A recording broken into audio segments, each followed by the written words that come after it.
মথুরাপুর এই ছোট্ট গ্রামে অমর নামে একটি ছেলে থাকত। অমরের ক্রিকেট খুব পছন্দ ছিল। মোটু, আমি কি তোদের সাথে খেলতে পারি?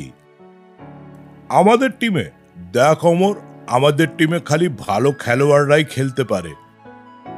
আমিও একজন ভালো খেলোয়াড় মোটু। ও তাই বুঝি, একটা কাজ কর, যা গিয়ে ব্যাটিং কর।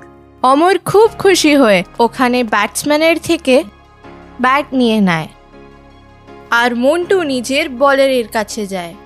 মথুরাপুর এক্সপ্রেস, তুই তোর সব থেকে জোরে বলটা কর, দেখি তো কত বড় খেলোয়াড়। মন্টুর কথা শুনে মথুরাপুর এক্সপ্রেস দৌড়ে গিয়ে বোলিং করে, কিন্তু বলটিকে না মেরে অমর ভয় দাঁড়িয়ে থাকে আর বোল্ড হয়ে যায়। আরে এটা কি অমর, বল কি করে হিট করে ভুলে গেছিস নাকি? আরে না না, আমার তো মনে হয় ও ভয় পেয়ে গেছে। মন্টু আর ওর বন্ধুরা অমরকে জ্বালাতন করতে থাকে।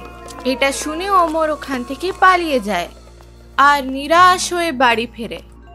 কি হলো অমর? বাবার জিজ্ঞেস করাতে অমর মাঠে কি হয়েছিল সেটা বলে। কিন্তু অমর, খালি একবার আউট হয়ে গেলে কেউ যদি হার মেনে নেয়, তাহলে আমরা কোনোদিন টেন্ডুলকার, ধোনি এদের মতন মহান খেলোয়াড় পেতাম না। ফেলিয়ারই তো সাকসেসের প্রথম সিঁড়ি। কিন্তু আমিও তো ভালো খেলোয়াড় না বাবা। ভালোই হবে যদি আমি এর আগে ক্রিকেট না খেলি। বেটা, আমি তোমাকে কোনো জোর জবরদস্তি করতে চাই না, কিন্তু তুমি এমন ভাবে হার মেনে নিচ্ছ, সেটা আমার ভালো লাগছে না। অমর বাবাকে কিছু না বলে নিজের রুমে চলে যায়। অমরের অবস্থা দেখে বাবা চিন্তিত হন। অমর ক্রিকেটকে ভালোবাসে সেটা তো আমি জানি, কিন্তু এই ভয়টা ওর মনের মধ্যে বেশি ঘর করছে।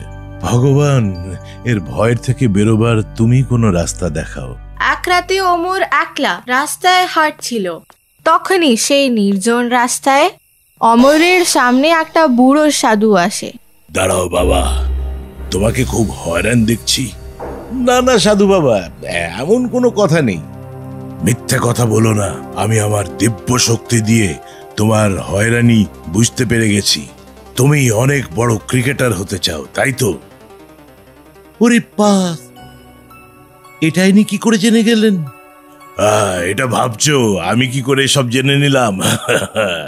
আমার কাছে দিব্য শক্তি আছে। আমি এটাও জানি যে তোমার ভেতর একটা ভালো ক্রিকেটার হওয়ার সব যোগ্যতা আছে, কিন্তু তোমার নিজের ভয় তোমার ওপরে চেপে বসেছে।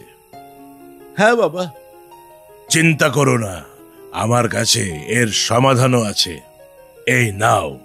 এটা বলে সাধু হাত ওপরে করেন আর ওনার হাত থেকে একটা জোরালো আলো বেরোয়। অমর চোখ বন্ধ করে ফেলে। চোখ খুললে পরে সেই একটা ব্যাট দেখে। ব্যাট?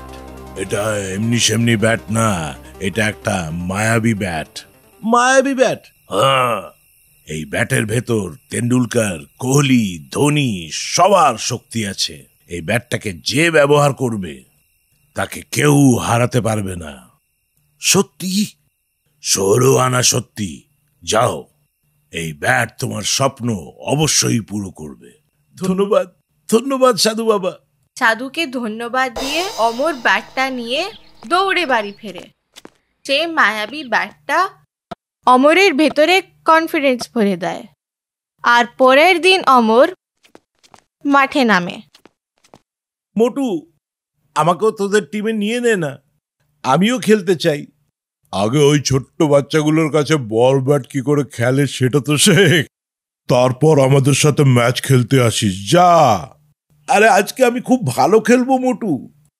আজকে আমার কাছে এই মায়াবী ব্যাট আছে। কি মায়াবী ব্যাট? বোকা বানাবার ভালো যুক্তি বার করেছিস তুই, কিন্তু আমার ওপরে কাজ করবে না। এমনিতেও আমার টিমে অনেক খেলোয়াড় আছে, আর এখন ম্যাচটাও শেষ হতে চলেছে। মন্টু অমরকে নিজের টিমে নিতে চায় না। আর তখনই অন্য টিমে একটা খেলোয়াড় তাদের কাছে আসে। এই মোটু, আমাদের একটা প্লেয়ার অসুস্থ, ও খেলতে পারবে না। এর মানে আমরা ম্যাচ এমনি জিতে গেছি। এমনিতেও আমাদের মথুরাপুর এক্সপ্রেসের লাস্ট বলে কেউ 6 মারতে পারবে এমন কেউ জন্ম নেয়নি। অমর মন্টুর কথা শুনে ভাবতে লাগলো, এটা তো খুব ভালো সুযোগ এই জাদুই ব্যাটটা পরীক্ষা করার। শোন গোলু, যদি তুই চাস তো আমি তোদেরকে এই ম্যাচটা জিতিয়ে দিতে পারি। হ্যাঁ হ্যাঁ, এর কাছে একটা মায়াবী ব্যাট আছে, ওই ব্যাটটা দিয়ে নাকি যা ইচ্ছে তাই করতে পারে। একে নিজের টিমে নিয়ে নে, এমনিতেও তোর কাছে আর কোনো প্লেয়ার্স তো নেই। ঠিক আছে, একে সেদিনের মতো প্রথম বলেই আউট করে দে রে। বড় এসেছে মায়াবী ব্যাটওয়ালা। ধোনির মতন শক্তি আমার চাই। 1 বল 6 রান। এইবারও মথুরাপুর এক্সপ্রেস দৌড়ে গিয়ে বোলিং করে, আর ওমর সেই বলটায় জোরে ব্যাট ঘোরায়। বল বাউন্ডারির বাইরে চলে যায়, আর ওরা সিক্সার বলে চেঁচায়। সেই দিনের পর থেকে বড় স্কোর করতে হলে বা জমে খেলতে হলে অমর মায়াবী ব্যাটটার কারণ প্রত্যেক ম্যাচে খুব ভালো ব্যাটিং করতে শুরু করলো, যার কারণ ওদের টিম সব বড় বড় টুর্নামেন্ট জিততে শুরু করলো। অমরের খেলায় তার বাবাও খুব খুশি ছিলেন। তো অমরের এই সফলতায় মন্টু আর ওর বন্ধুরা খুব হয়রান। কালকের ম্যাচটা যে করেই হোক আমাদের জিততে হবে। কিন্তু ওই অমরটার আমরা কি করি? পুরো মথুরাপুরে আমার বলকে কেউ ভালোভাবে খেলতে পারে না, আরে অমর শুধু 4 আর 6 মারতে থাকে। কি জানি কি জাদু হয়েছে, আগে তো কখনো এমনি করে খেলতো না। জাদু? ঠিক সেই সময় মন্টুর সেই মায়াবী ব্যাটটার কথা মনে পড়ে। এবার বুঝতে পেরেছি এই জাদুগুলো কি। তোরা ভাবিস না, কালকের ম্যাচটা আমরাই জিতবো। পরের দিন ঘুম ভাঙলে অমরের দেখেন তার ব্যাটটা নেই। আরে আমার ব্যাটটা কোথায়? অমর বাইরে এসে বাবাকে জিজ্ঞাসা করেন, বাবা তুমি আমার ব্যাটটা দেখেছো? না বেটা, ওটাকে তো তুই নিজের রুমের ভেতরেই রাখিস। হ্যাঁ বাবা, কিন্তু এখন ওটা ওখানে নেই। আমি সব জায়গায় খুঁজেছি, এখন কি করি? আজকের ম্যাচ আমি আমার ব্যাট ছাড়া কিভাবে খেলবো? কোনো ব্যাপার না অমর, অন্য কোনো ব্যাট দিয়ে খেলে নে। না বাবা, তুমি কিছুই বোঝো না, আমার ওই ব্যাটটা মায়াবী ছিল, কোনো সাদা দাড়িওয়ালা বাবা দিয়েছিল। হ্যাঁ, কিন্তু তুমি কি করে জানো বাবা? কারণ সেই সাধু মহারাজ আমি ছিলাম। কি? অমর, আমি জানতাম সেদিনের ঘটনার পর তুই খুব ভয় পেয়ে গেছিলি। সেই ভয়টা তোর মনের মধ্যে এমন ঘর করে গেছিল যে তুই ভুলে গেছিলি তোর ভেতর কত জাদু আছে। ব্যাস, আমি ওই মায়াবী ব্যাটের একটা ছোট্ট নাটক করলাম, আর রেজাল্ট তোর সামনে আছে। তার মানে ওসব তুই নিজেই করেছিলি সেটা, আর এমন একটা জাদু দিয়ে যে সেটা কেউ তোর থেকে কাটতে পারবে না। তো যাও, সেই জাদু দিয়েই আজকের ম্যাচটাও জিতে আসো। এটা শুনে অমর খুব খুশি হয়। সেই ম্যাচটা অমরের টিম জিতে যায়। যদিও মন্টু সেই চুরি করার ব্যাটটা নিয়ে খুব চেষ্টা করলো, কিন্তু অমরের মতন ওর মধ্যে কোনো জাদু ছিল না। তোমরাও নিজের মধ্যে নিজের জাদু জাগাও, দেখবে তোমরাও সফল হবে।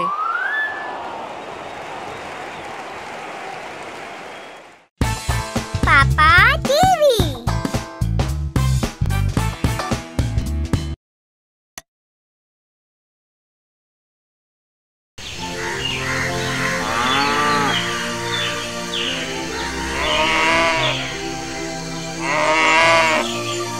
গল্পটি হলো রামুন নামের একটি ছেলে, যে বিজয়নগরের থাকে।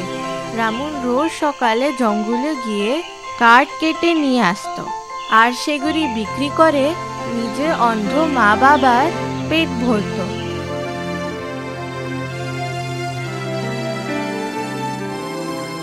রামু রোজ এ কাজ করত। আজও জঙ্গলে পৌঁছে শুকনো গাছ খুঁজতে লাগলো। অনেকক্ষণ খোঁজার পর একটা বড় গাছ দেখল।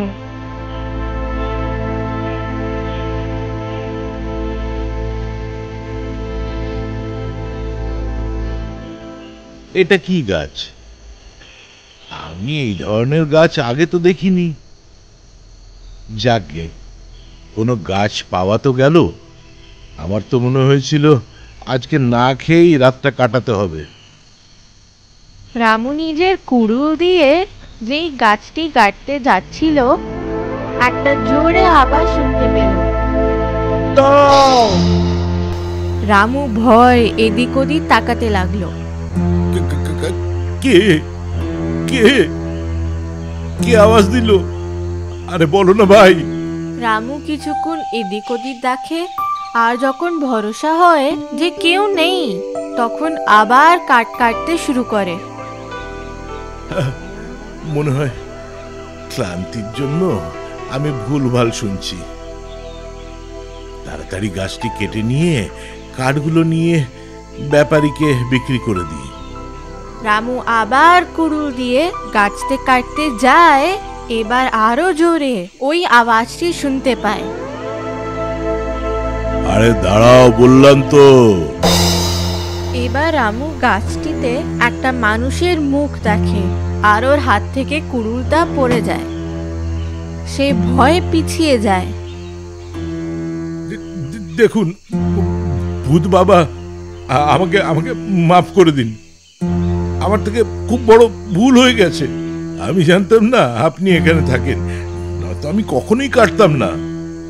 সেই গাছটির থেকে একটা জোরালো আলো বেরোয়, আর সে গাছটি অদৃশ্য হয়ে তার জায়গায় একটা দেবতাকে দেখে। আরে রামু, আমি কোনো ভূত টুত না, স্বর্গলোক থেকে আসা একটা শাপিত গন্ধর্ব, যে আজ তোমার জন্য শাপ মুক্ত হলো। কি?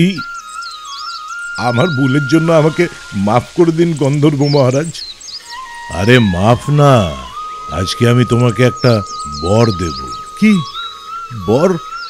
হ্যাঁ, দেখো রামু, আমি এটা জানি যে তুমি খুব গরিব, খুব দুঃখী জীবন। আমি তোমাকে একটা জাদুর মন্ত্র দিতে পারি, যাকে বলা হয় উল্টো পুল্টো মন্ত্র। উল্টো পুল্টো মন্ত্র? হ্যাঁ, এই মন্ত্রের উচ্চারণ করলে তোমার জীবন এখন যেমন আছে তার থেকে ঠিক বিপরীত হয়ে যাবে। তার মানে তুমি খুব ধনী আর সুখী হয়ে যাবে। সত্যি? হ্যাঁ, 16 আনা সত্যি। আমি এই মন্ত্রটা তোমাকে নিশ্চয়ই বলবো, কিন্তু তার আগে একটা কথা তোমায় জানিয়ে রাখি। তুমি এই মন্ত্রের উচ্চারণ শুধু একবার করতে পারবে। ভুল করো যদি এই মন্ত্রের উচ্চারণ তুমি দ্বিতীয়বার করো, তা যা আছে তার থেকে ঠিক বিপরীত হয়ে যাবে। এটা মনে রেখো। আমি এটা খুব ভালোভাবে মনে রাখবো গন্ধর্ব মহারাজ। গন্ধর্ব মহারাজ রামুর কানে সেই মন্ত্রটি বলে। মনে রেখো রামু, এই মন্ত্রের উচ্চারণ মনে মনে শুধু একবার করবে, নয়তো সবকিছু উল্টো হয়ে যাবে। এই বলে গন্ধর্ব মহারাজ অদৃশ্য হয়ে যান, আর রামু ভাবতে থাকে, সত্যি কি এই মন্ত্রটা আমার দুঃখ দরিদ্র দূর করবে? এত ভাবা ভাবির কি আছে, এক্ষুনি মন্ত্রটা উচ্চারণ করে দেখে নেওয়া যাক। শুভ কাজে দেরি কিসের? রামু চোখ বন্ধ করে মন্ত্র উচ্চারণ করে, আর চোখ খুলে দেখে যেখানে যা যেমন ছিল তেমনই আছে। সে নিরাশ হয়ে যায়। মনে হয় গন্ধর্ব মহারাজ বোকা বানিয়েছেন। যাগ্গে, অন্ধকার হয়ে এলো, তাড়াতাড়ি বাড়ি যাওয়া যাক। মনে হয় আজকে না খেয়েই রাতটা কাটাতে হবে। রামু কুড়ুলটা ওঠাতে যায়, দেখে সেটা মাটির মধ্যে পুঁতে আছে। রামু জোর লাগিয়ে টানে, কুড়ুলটার সাথে সাথে একটা সিন্দুক বাইরে আসে। আরে এটা কি? এত বড় সিন্দুক এই মাটির ভেতরে? খুলে দেখি। রামু সিন্দুকটা খোলে, ওর ভেতরে সোনার গিনি আর হীরের উপর দেখে আশ্চর্য হয়ে যায়। এত এত সোনা! তখনই তার গন্ধর্ব মহারাজের কথা মনে পড়ে যে মন্ত্রোচ্চারণ করতেই তার জীবন বদলে যাবে। মনে হয় গন্ধর্ব মহারাজের বলা কথা সত্যি হচ্ছে। এত সোনা দাদার সাথে তো আমাকে সারা জীবন কাজ করতে হবে না। আপনার উল্টো পুল্টো মন্ত্রের জন্য আপনার ধন্যবাদ গন্ধর্ব মহারাজ। রামু সিন্দুকটা বন্ধ করে আর বাড়ির দিকে উঠিয়ে নিয়ে আসে। রাস্তায় এসে একটা বড় সাপ দেখে। প্রাণের ভয়ে সে পালাতে থাকে। রাস্তায় একটা বড় পাথরে ঠোকর খেতেই সিন্দুকটা পড়ে যায় আর তার মা আর বাবার লেগে যায়। তারা চোট খেয়ে মাটিতে পড়ে যান। রামু দৌড়ে তাদের কাছে যায়।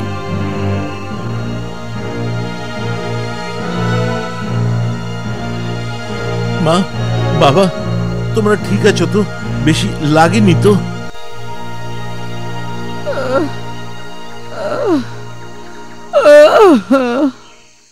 হ্যাঁ বাবা, আমি একদম ঠিক আছি। আমি তো তোমাকে দেখতেও পাচ্ছি। কি?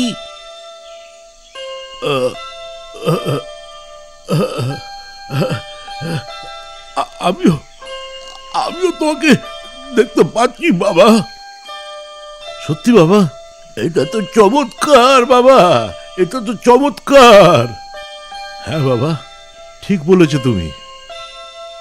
রামুর গন্ধর্ব মহারাজের কথা মনে পড়ে যে মন্ত্রোচ্চারণের পর এখন তার যা জীবন তার থেকে ঠিক উল্টো হবে। এরপর রামুর জীবন যেন পাল্টে গেল। সে একটা বড় বাড়ি কিনলো, নিজের ব্যবসা শুরু করলো।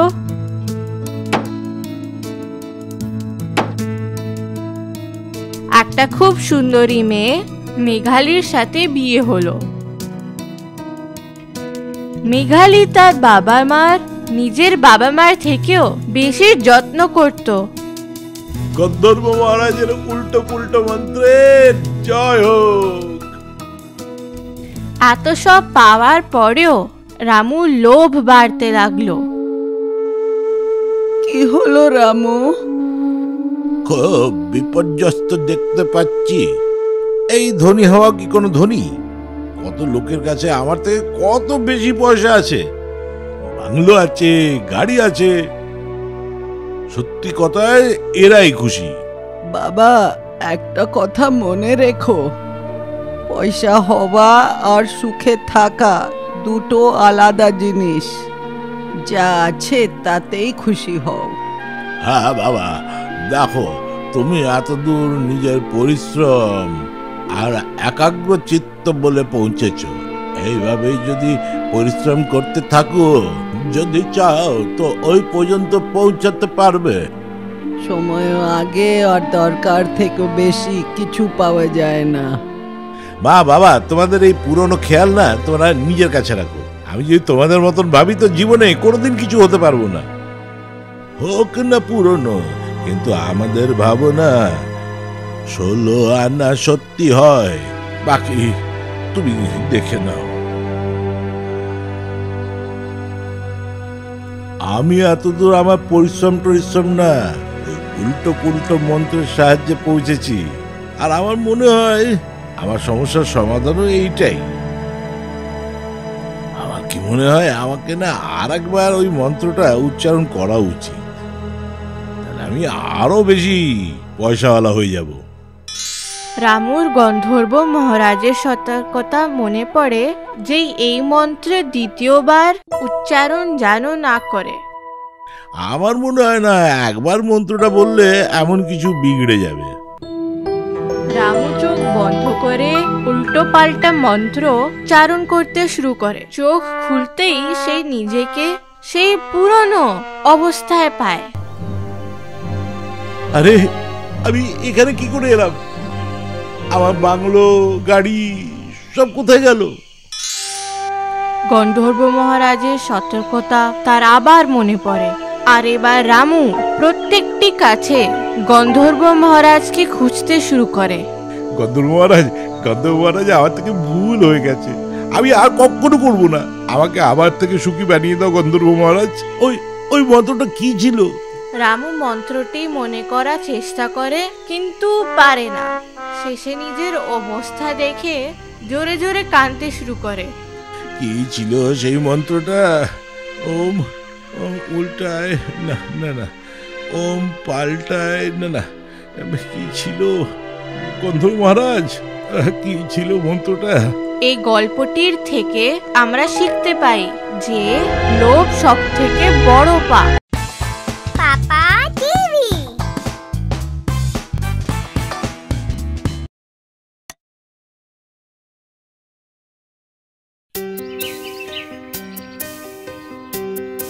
রাহুল নিজের মা বাবার সাথে একটা ছোট্ট বাড়িতে থাকতো। রাহুলের বাবার একটা ছোট্ট পুরানো আসবাবের দোকান ছিল, কিন্তু তার থেকে যা উপার্জন হতো তাতে খুব মুশকিলে তাদের সংসার চলতো। বাবা, আমি ওই ভিডিও গেমটা কিনতে চাই। বাবা, গত মাসেই তো তোমাকে 10,000 টাকার নতুন ভিডিও গেম দিয়েছিলাম না? ওটা তো পুরানো হয়ে গেছে, আর আমার বন্ধু মোহিত 20,000 টাকার নতুন ভিডিও গেম কিনেছে। আমাকে ওর থেকে দামি ভিডিও গেম কিনে দাও না, না তো আমি তোমার সাথে কথা বলবো না। ঠিক আছে ঠিক আছে, তুই মন খারাপ করিস না, আমি এখনই তোকে ওই 25,000 টাকার লেটেস্ট ভিডিও গেমটা কিনে দেব। ইয়ে, আমার বাবা পৃথিবীর সব থেকে ভালো বাবা।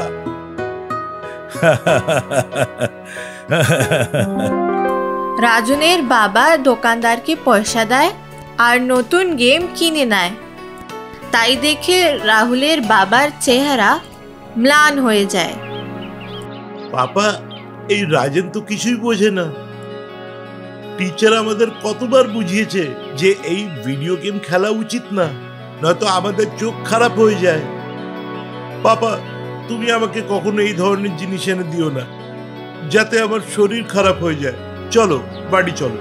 রাহুল পুরো চেষ্টা করত, কিন্তু তার বাবা মা যেন এটা বুঝতে না পারেন যে রাহুলকে বড় করতে তাদের কষ্ট হচ্ছে। রাহুল স্কুলে পড়ে হামেশা দোকানে বাবাকে সাহায্য করত।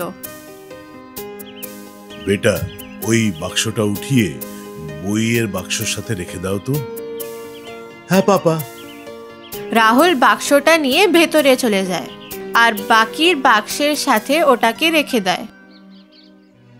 কিন্তু তখনই সে বাক্সের ভেতরে একটা ঘড়ি দেখতে পায়। এটা কি ধরনের ঘড়ি পাপা? এটা কার ঘড়ি? ঘড়ি? এর মধ্যে তো কোনো সময়ও দেখা যাচ্ছে না। এটা মনে হয় ওই সায়েন্টিস্টের বাড়ির পুরনো আসবাবের সাথে এসছে, কিন্তু এটা তো পুরো খারাপ হয়ে গেছে, আমাদের কোনো কাজে আসবে না। পাপা, এটা যদি তোমার কোনো কাজের না হয় তো আমি রেখে নি।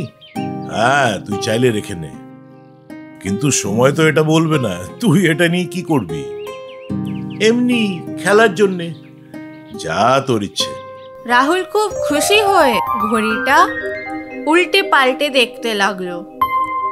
আরে, এর মধ্যে তো সেল নেই। যদি আমি এর মধ্যে সেল ঢেলে দিই তো হয়তো এটা চালু হয়ে যাবে। রাহুল ঘড়িটায় সেল লাগালো, অমনি ঘড়িতে লাগানো লাইটগুলো জ্বলে উঠলো। রাহুল খুব খুশি হয়ে ঘড়িটাকে উল্টে পাল্টে দেখতে লাগলো। আরে বাহ, এটা তো চালু হয়ে গেছে। আরে, এই বোতামগুলো কিসের? এটা কি কোনো টাইম মেশিন নাকি? মনে হয় আমাকে একবার শুরু করা উচিত। রাহুল টাইম মেশিন থেকে 5 মিনিট পেছনে যায় আর দোকানের বাইরে ঝুঁকে নিজেকে বাবার সাথে কাজ করতে দেখে।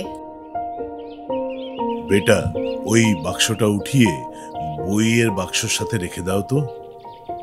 হ্যাঁ পাপা।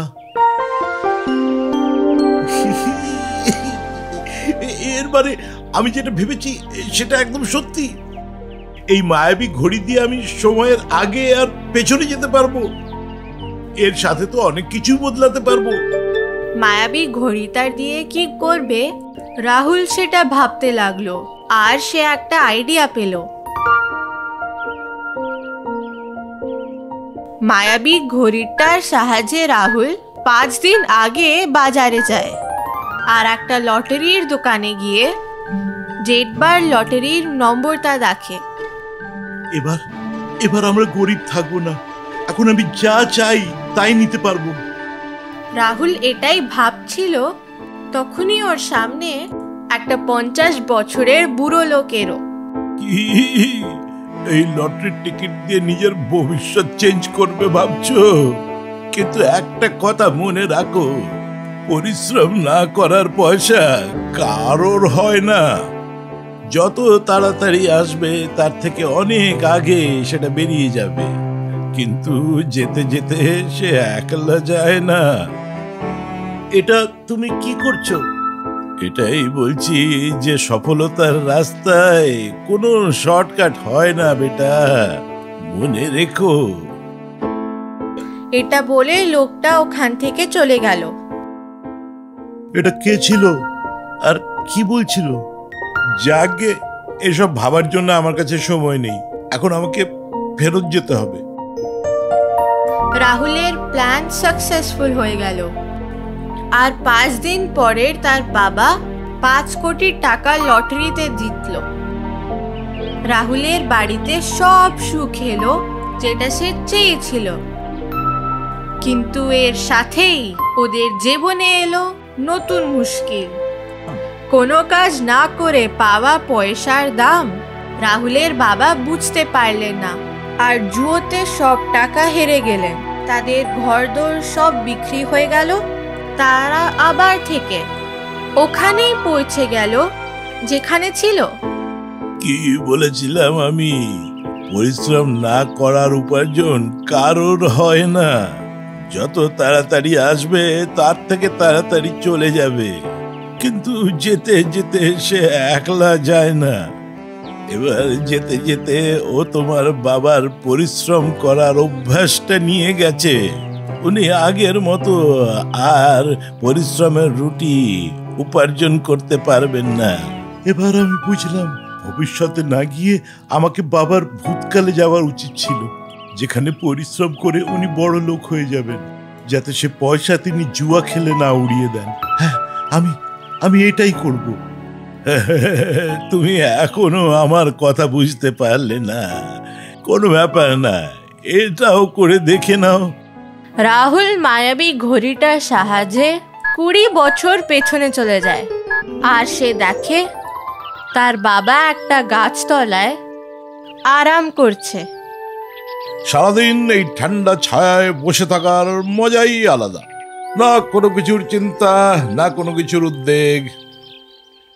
আরে ওই তো পাপা। কে বাবা? এবার এনার সাথে কথা কিভাবে বলি? কিরে, বাবার থেকে আলাদা হয়ে গেছিস নাকি? না, হ্যাঁ মানে আমি তো তোমার সাথেই দেখা করতে এসেছি পাপা। ওই তুই আমাকে বারবার পাপা পাপা কেন করছিস? না আমি মানে বলতে এসেছিলাম কি, ঠিক জায়গায় পরিশ্রম করো, নয়তো তোমার ভবিষ্যৎ ভালো হবে না। হ্যাঁ হ্যাঁ ঠিক আছে ঠিক আছে। এবার একটা বাচ্চার থেকে এটা শোনা বাকি ছিল। দেখুন, আমি না ভবিষ্যৎকাল থেকে এসেছি, আমি আপনার ছেলে।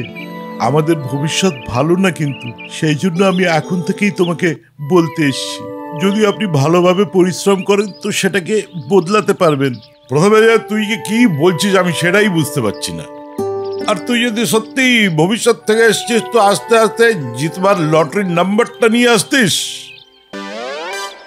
হে ভগবান, আমার মনে হয় না ইনি আমার কথা বুঝতে পারবেন। ওত্তেরি, এ কোথায় গায়েব হয়ে গেল? ও কি সত্যি সত্যি ভবিষ্যৎ থেকে এসেছিল? যাই হোক, আমি আজ থেকে না এখন থেকেই একটা ভালো কাজের সন্ধানে লেগে যাই। মনে হয় আমাকে একটা পুরানো আসবাবের দোকান খোলা উচিত। হ্যাঁ, এই আইডিয়াটা ভালো। কে জানে ওই পুরনো আসবাবের মধ্যে কিছু পেয়ে যাই। রাহুল বর্তমানে ফেরত আসে, আর সে বুড়ো লোকটাকে সে দেখতে পায়। কি গোকা, কিছু বুঝতে পারলে? না, আমি বুঝতে পারছি না আমার থেকে ভুল কোথায় হচ্ছে। তোমার সব থেকে বড় ভুল তো এটাই হচ্ছে, তোমার কাছে মায়াবী ঘড়ি থাকুক বা না থাকুক। তার মানে মানুষরা তো হয় ভবিষ্যতের চিন্তায় থাকি যেটা আসবে, বা ভূতকালে ফেসে থাকি যেটা হয়ে গেছে। কিন্তু এর মাঝে আমাদের হাতে যেটা আছে বর্তমান, সেটাই ভুলে যাই।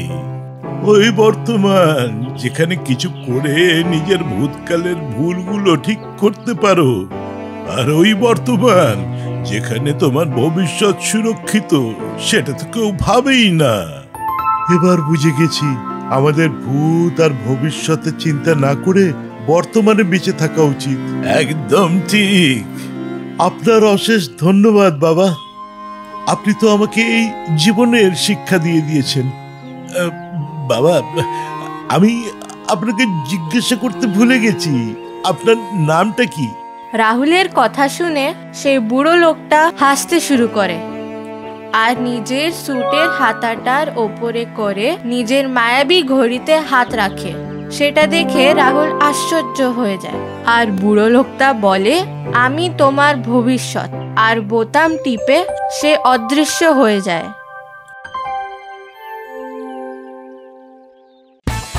পাপা টিভি।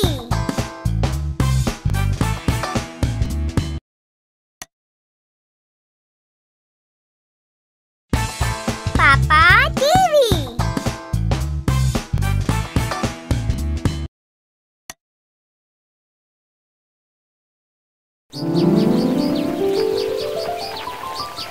এই গল্প হলো চিন্টুর। চিন্টু নিজের মা বাবার সাথে সারানপুর নামের একটা ছোট গ্রামে থাকতো। চিন্টুর পরিবার অনেক গরিব ছিল, কিন্তু ওরা চিন্টুকে ভালো সংস্কার দেওয়াতে অভাব ছাড়েনি।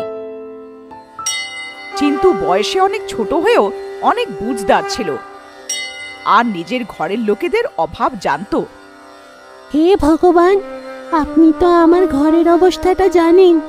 আপনি কিছু এমন চমৎকার করে দিন যাতে আমি নিজের বাবা মার কষ্টটা দূর করতে পারি। চিন্টু প্রসাদ নিয়ে ঘরের দিকে এগোচ্ছিল, তখনই সে দেখতে পারে যে পিট্টু এক কুকুরের ছোট্ট বাচ্চাকে কষ্ট দিচ্ছে। পিটু, এটা কি করছো? আরে অন্ধ হয়ে গেছো কি? দেখতে পারছো না যে আমি কুকুরের বাচ্চাটার সঙ্গে খেলছি? দাঁড়াও পিটু, ওই বেচারার কত কষ্ট হচ্ছে। জানো তো আমাদের শিক্ষক কি বলেছে? অবলা পশুদের সঙ্গে সব সময় ভালো ব্যবহার করা উচিত। চল চল, বেশি লেকচার দিস না। পিটু, যদি তুমি এইসব বন্ধ না করো তাহলে আমি শিক্ষককে অভিযোগ করে দেব। পিট্টু শিক্ষকের ভয় শুনে থেমে যায় আর ওখান থেকে চলে যায়। চিন্টু ওই কুকুরের বাচ্চার গলায় বাঁধা দড়িটা খুলে দেয়। মনে হয় তোমার খিদে পেয়েছে। চিন্টু নিজের প্রসাদ একটা কুকুরের বাচ্চাকে খেতে দিয়ে দেয়। প্রসাদ খেতেই কুকুরের বাচ্চা একটা জিনে বদলে যায়। চিন্টু তাকে দেখে ভয় পেয়ে যায়। কি তুমি? আমি হলাম জিন জনি জনার্দন। তোমার ভালো ব্যবহারে আমি খুশি হয়ে গেছি। কি? সত্যি সত্যি তো তুমি একটা জিন? আরে হ্যাঁ ভাই, বিশ্বাস হচ্ছে না? এই দেখো আমার আধার কার্ড। মানে মানে সত্যিতে তুমি আমার জন্য সব কিছু করবে? আরে হ্যাঁ হ্যাঁ, বলো বলো তোমার কি চাই? চকলেটের গাছ, আইসক্রিমের পুকুর, না আর কিছু? আমি তোমার যে কোনো 3টে ইচ্ছে পূরণ করব। হ্যাঁ, আগে তো আমার জন্য নতুন কাপড় চাই। যা হুকুম আমার আকা। আরে বাহ, এইটা তো সত্যিকারের জাদু। জাদু আদু কিছু হয় না চিন্টু। দেখো, যদি তোমার ভালো হবে তো কারোর না কারোর খারাপ নিশ্চয়ই হবে। মানে? মানে এখন তোমার কাছে কাপড় এসেছে, হ্যাঁ তো ওইখানে দেখো।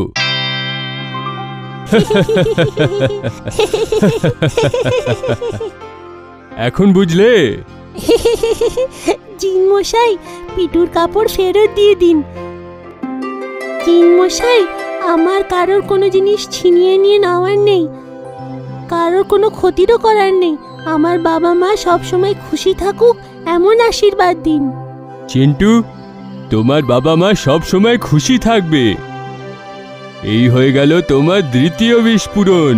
যখনই তোমার আমার দরকার হবে মনে করবে, আমি তোমার তৃতীয় উইশ পূরণ করতে নিশ্চয় এসে যাব। এরম বলে জিন আবার কুকুরের বাচ্চাতে পরিবর্তন হয়ে যায় আর ওইখান থেকে চলে যায়। চিন্টু নিজের বাড়ির ভেতরে আসে আর দেখে যে তার ঘর পুরোভাবে বদলে গেছে। মা, এইসব কি? চিন্টু বাবা, তোমার বাবার সততাতে খুশি হয়ে উনার মালিক ম্যানেজারের কাজ দিয়েছে। আরে বাবা, এটা তো অনেক খুশির খবর। বাবা, তোমার খুশিতেই আমাদের খুশি। কিন্তু বাবা, এইসব জিনিসের প্রয়োজন নেই। এখন বুঝলাম এইসব জিনমশাই করেছেন। কে? চিন্টু মন্দিরের বাইরে বেরোনোর পর ঘটা সব কথা মা বাবাকে বলে। আচ্ছা, তো এমন ব্যাপার। ওহো, ভালো হোক ওই জিনের। তো এরম ব্যাপার চিন্টু, আমিও সেই জিনকে খুঁজবো যাতে সে আমার ইচ্ছেও পূরণ করুক। পিটু রাত ভোর ওই কুকুরটাকে খোঁজে, কিন্তু সে তাকে পায় না। সকাল সকাল স্কুল যাওয়ার সময় পিটু সেই কুকুরের বাচ্চাটাকে দেখতে পায়। কুকুরের বাচ্চাকে দেখে পেটু চিন্টুর মতন তাকে টিফিন দেয়, আর সেটা খেয়ে কুকুরের বাচ্চা জিনে বদলে যায়। আমি হলাম জিন জনি জনার্দন। তোমার ভালো ব্যবহার দেখে আমি খুশি হলাম। আমি তোমার 3টে ইচ্ছে পূরণ করব, কিন্তু একটা কথা মনে রাখবে, তোমার ফায়দা মানে কারোর না কারোর নোকসান নিশ্চয়ই হচ্ছে। পেটু কি চাইবে সেটা ভাবতে থাকে। তখনই স্কুল শুরু হওয়ার ঘন্টা বাজে। হে ভগবান, এই জিনকে খুঁজতে খুঁজতে হাঁপিয়ে গেলাম। জিন, এক কাজ করো, সব হোমওয়ার্ক করে দাও, না হলে অনেক মার পড়বে। যা হুকুম আমার আকা। এই নাও তোমার সব হোমওয়ার্ক। জিনের দেওয়া হোমওয়ার্ক যখন শিক্ষককে দেখায়, তখন সে তাকে মারতে লাগে। লজ্জা লাগে না? তোমার একটা হোমওয়ার্ক করো না, আর চিন্টুর হোমওয়ার্ক চুরি করে আমাকে দেখাচ্ছ। সরি ম্যাডাম, ক্ষমা করে দিন। সরি না, কাল তোমার পেরেন্টস স্কুলে আসা দরকার, না হলে আমি তোমাকে ক্লাসে নেব না, বুঝলে? বাবা স্কুলে এসে গেলে অনেক মার খাবো। দিন, এটা তুমি কি করে দিলে? আরে ভাই, আমি তো আগেই বলেছিলাম যেটা তোমার কাছে আসবে তো কারোর না কারোর থেকে নিশ্চয়ই যাবে, কিন্তু তুমি তো আমার কথা শুনলে না। ঠিক আছে, এখন শোনো, টিচার আমাকে কোনো পানিশমেন্ট না দেয়, এটাই আমার দ্বিতীয় উইশ। চলো, বেঁচে গেলাম। এখন শেষ উইশ বেঁচে আছে। কি চাই, কি চাই? চকলেট, না পিৎজা, না বার্গার? হ্যাঁ, আমি অনেক বেশি পয়সা চিনি যাতে আমি যা চাই কিনতে পারি। হ্যাঁ, এটাই ঠিক হবে। জিন, আমার শেষ ইচ্ছে যে আমি অনেক বেশি পয়সা পেয়ে যাই। আমি তো তোমার উইশ পুরো করে দেব, কিন্তু মনে আছে না, তোমার ফায়দা মানে কারোর না কারোর ক্ষতি। কারোর ক্ষতি হোক তাতে আমার কি? তুমি শুধু আমার উইশ পুরো করো। যা হুকুম আমার আকা। এত বেশি পয়সা, এর থেকে তো আমি অনেক কিছুই কিনতে পারবো। Mister Malhotra, you are under arrest. কিন্তু আমি করেছিটা কি? ব্যাংক অফ সাহারানপুরে ডাকাতি হয়েছে, আর আমরা খবর পেয়েছি যে লুট করা সব জিনিস আপনার কাছে আছে। কিন্তু আমি কিছু করিনি। সব প্রমাণ আপনার বিরুদ্ধে মিস্টার মালহোত্রা। দেখুন, কিন্তু আমি এইসব জানি না কোথায় থেকে এসেছে। জিন, আমার বাবাকে বাঁচিয়ে নাও। আমি তোমাকে আগেই সজাগ করেছিলাম। এখন তোমার কাছে কোনো বিষও বেঁচে নেই যে তুমি এইসব থামাতে পারবে। জিনমশাই, আমার শেষ উইশ, পিটুর তৃতীয় উইশটা যেন পুরো না হোক। যা হুকুম আমার আকা। চিন্টু নিজের শেষ উইশ পূরণ করে পেটুকে শাস্তি দেওয়া করালো। পেটু নিজের ভুল মেনে যায় আর দুজনে ভালো বন্ধু হয়ে যায়। কিন্তু এই সুযোগ সবাই পায় না। তার জন্য খেয়াল রাখুন, বিনামূল্যে কিছু পাওয়া যায় না। সব জিনিসের কোনো না কোনো দাম নিশ্চয়ই থাকে।